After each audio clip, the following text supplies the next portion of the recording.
The glass doors of Davidson Marketing Solutions reflected my image back at me. Power suit, red-soled Louboutins, and a smile that had taken 4 years to perfect. The same doors I'd been escorted from in tears, carrying my possessions in a cardboard box, while my husband's employees pretended not to see. "May I help you?" The new receptionist didn't recognize me. "Good. Samantha Rivers," I said, using my maiden name. "I have a 2 p.m. with Mr. Davidson." She frowned at her screen. "I don't see." "Oh wait, you're the property matter meeting. He said to send you straight up. Executive floor. Property matter." Even now, after everything, Nathan still thought he was in control. "I'm Sam Rivers, formerly Davidson, and 4 years ago, my husband didn't just divorce me. He destroyed me. Or tried to. Today, he was about to learn the difference between winning a battle and losing a war." The elevator ride to the executive floor was a journey through time. 4th floor, accounting, where I discovered the affair through a misfiled credit card receipt. 7th floor, HR, where his mistress Chloe still worked, promoted to department head after I left. 10th floor, executive suites, where I'd once brought him lunch like a dutiful wife, only to find his office door locked and suspicious sounds inside. "Good luck paying rent," he'd laughed, sliding the divorce papers across our kitchen table. $500. "That's all you're getting. Should have signed that prenup, sweetheart." I'd been too stunned to respond. 13 years of marriage reduced to a paltry sum and cruel laughter. The prenup he'd presented 3 days before our wedding, when deposits were paid and guests were flying in. Sign it or cancel everything. Young in love and stupid, I'd refused to sign. A small victory that felt hollow when he used every dirty trick to hide assets during the divorce. "Ma'am?" Executive floor. I stepped out, my heels clicking against marble I'd once chosen for this renovation. The executive's assistant, not the one I remembered, looked up with professional interest. "Ms. Rivers? Mr. Davidson is expecting you. Conference room 3. Not his office." "Of course. Keep it impersonal, maintain control." I almost laughed. Nathan was already there, standing at the window, hands in his pockets. Still handsome at 45, silver creeping into his temples, wearing a suit that cost more than the $500 he'd left me with. "Samantha." He didn't turn around. "I was surprised to hear from you. If this is about money." "Hello, Nathan." I settled into a chair, crossing my legs. "You look well. How's Chloe?" That made him turn. His eyes swept over me, taking in the designer suit, the jewelry, the confidence that hadn't been there before. We're divorced, actually. Last year." Shocking. The mistress he left his wife for turned out to be untrustworthy. Who could have predicted that? His jaw tightened. "What do you want, Sam?" "The message said you had a property matter to discuss." "I do." I pulled out my phone, texting someone. "But let's wait for the others." "Others?" The conference room door opened. Harold Winters, chairman of the board, walked in, followed by 3 other board members. Nathan's face went from irritated to alarmed. "Harold? What's going on?" Harold looked uncomfortable. "Nathan, we need to discuss the acquisition." "What acquisition?" "I haven't authorized any." "Sit down, Nathan," I said quietly. Something in my tone made him comply. The boy who'd once commanded rooms suddenly looked very young. "4 years ago," I began, "you left me with $500. I spent $400 on a motel room for the week and $100 on food. When that ran out, I slept in my car for 3 days until my pride broke and I called my estranged sister in Chicago." "Sam, I'm not finished. My sister, who I hadn't spoken to in 5 years because you convinced me she was toxic, took me in without questions. Gave me a bed, food, and something you never did, respect." I pulled out a folder, sliding it across the table. While staying with her, I learned she ran a small digital marketing agency. Nothing fancy, just her and 2 employees. But she was struggling with the financial side. So I offered to help. Nathan opened the folder. His face paled as he recognized the contracts inside. "You see," I continued, "during our marriage, while you were building DMS, I wasn't just playing housewife. I was learning.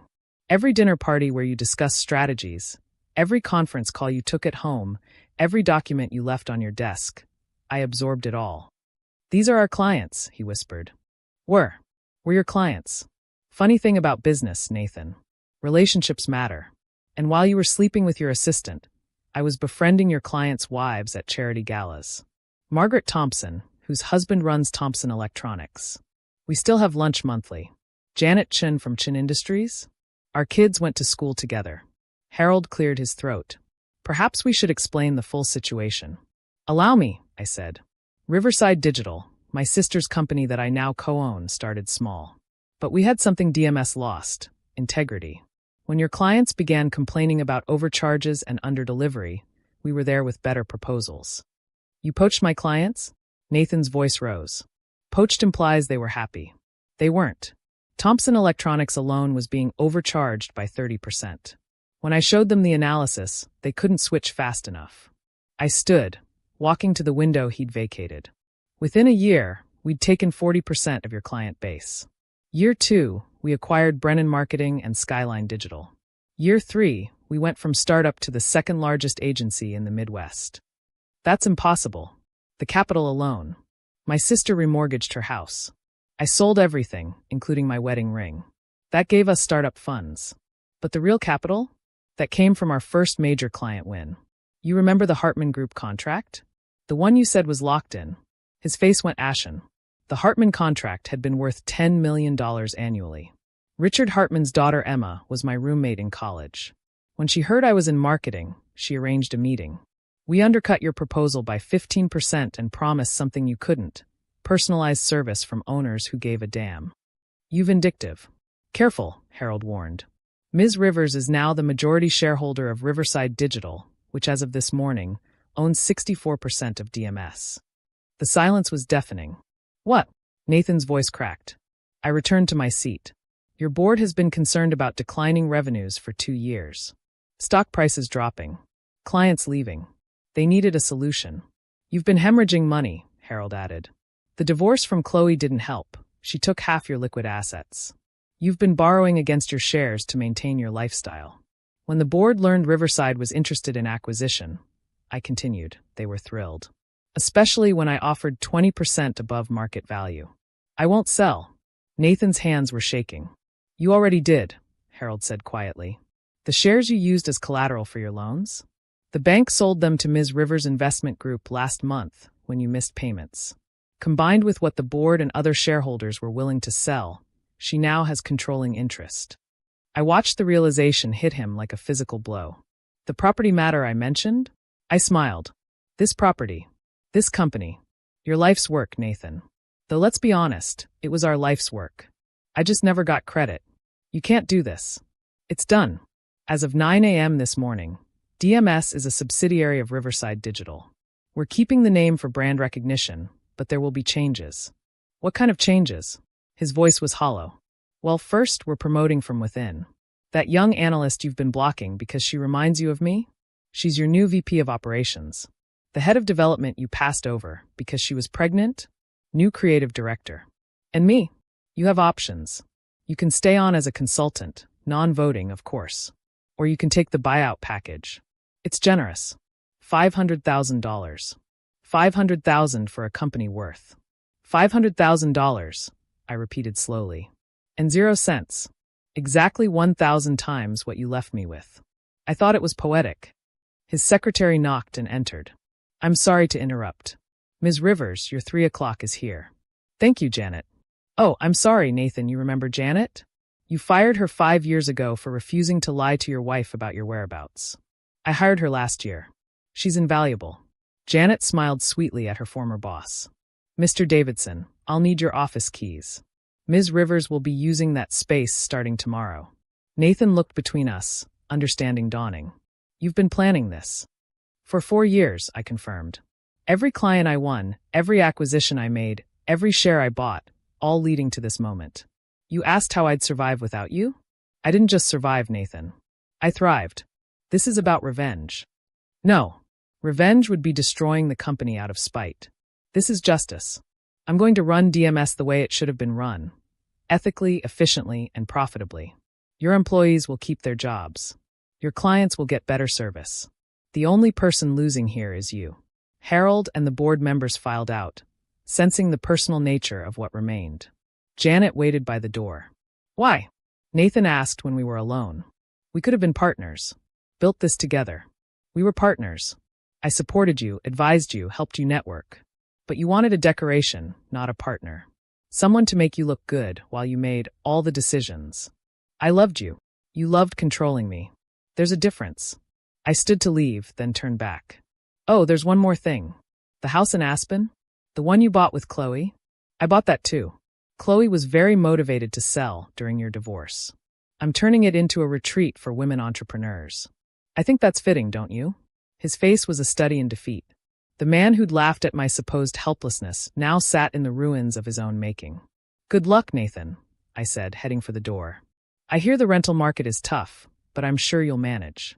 You've got $500,000. That should cover a few months. Janet held the door open, but Nathan's voice stopped me. Sam, wait. Please. We could try again. Work together. I've learned. Learned what? That I have value now that I have money? That I'm worth respecting now that I own your company? I had value when I was sleeping in my car, Nathan. You just couldn't see it. I see it now. Too late. You know what the difference is between us? When you left me with nothing, I used it as motivation to build something. When I leave you with $500,000, what will you do? Because we both know you've never built anything without me. I walked out, Janet beside me. In the elevator, she couldn't contain her grin. That was beautiful, Ms. Rivers. 4 years in the making. I checked my phone, dozens of messages from industry contacts who'd heard about the acquisition. Janet, can you set up a company-wide meeting for Monday? I want to reassure everyone about their jobs. Of course. And the executive team. Keep them all except Nathan. Promote Deputy CFO Williams to the top spot. She's been doing the real work anyway. We reached the lobby, my lobby now. The same security guard who'd escorted me out 4 years ago did a double take. Ms. Davidson? I mean Ms. Rivers? Hello, Frank. Good to see you again. I heard you were back. As owner? His weathered face split into a grin. Good for you, ma'am. Good for you. Outside, my driver was waiting with the Bentley. A purchase I'd made not for status, but for the memory of Nathan sneering that I'd never afford nice things on my own. Where to, Ms. Rivers? Janet asked, consulting her tablet. The old apartment. I want to see it one more time. The drive took 20 minutes. The building looked the same, run-down, forgotten, the kind of place you ended up when you had nowhere else to go. I stood on the sidewalk, remembering the night I'd arrived with nothing but 2 suitcases and crushing despair. Ma'am, my driver looked concerned. I'm buying this building, I decided. We'll renovate it. Affordable housing for women starting over. The Riverside Phoenix project. Janet made notes. I'll get our real estate team on it. My phone buzzed. Nathan, please. We need to talk. I deleted it without responding. Some conversations were 4 years too late. That night, I hosted a dinner for the Riverside digital team. My sister Diana, our original employees who'd believed in us when we were nothing, and the key players who'd helped orchestrate the acquisition. To Sam, Diana toasted, who turned the worst day of her life into the best thing that ever happened to her. To second chances, I countered. And the people who give them. What's next? Asked Marcus, our CFO. You've conquered your past. What's the future? I considered the question. DMS was just one acquisition. Riverside was growing. We had plans, ambitions, dreams that extended far beyond revenge. Tomorrow, we integrate DMS properly. Next month, we launch the Phoenix project. Next year, I smiled. Maybe we buy out Brennan's remaining competitors. Create a marketing empire. And Nathan? Diana asked quietly. Nathan made his choices. Now he lives with them. Just like I lived with mine. My phone buzzed again. This time, an unknown number. Congratulations on the acquisition. Impressive. Richard Hartman, the CEO of Hartman Group. The biggest fish in the corporate ocean. The one client Nathan had always dreamed of but could never quite land. I typed back, thank you. Dinner next week to discuss future partnerships. My assistant will call yours. Diana saw my smile. What? Nothing. Just thinking about karma. For years ago, Nathan left me with $500 and the assumption I'd fail. Today, I owned his company, his dreams, and the future he'd planned without me. But the real victory? It wasn't the money or the power. It was the knowledge that when someone tries to break you, you have 2 choices. Stay broken or rebuild yourself into something they never saw coming. I chose to rebuild. And in the end, that made all the difference. The next morning, I walked into DMS's owner, not victim. Nathan's office, my office now, had been cleaned out overnight. Only one thing remained on the desk. A photo from our wedding day. I studied it for a moment. Two young people who thought they knew everything about love and nothing about partnership. Then I dropped it in the trash and got to work. There was a company to run, women to empower, and an empire to build. Nathan thought I'd never survive without him. He was right. I didn't survive, I soared. And that's the difference between revenge and success. One looks backward, the other only ahead. Thanks for watching. See you again in the next video. Stay stunned.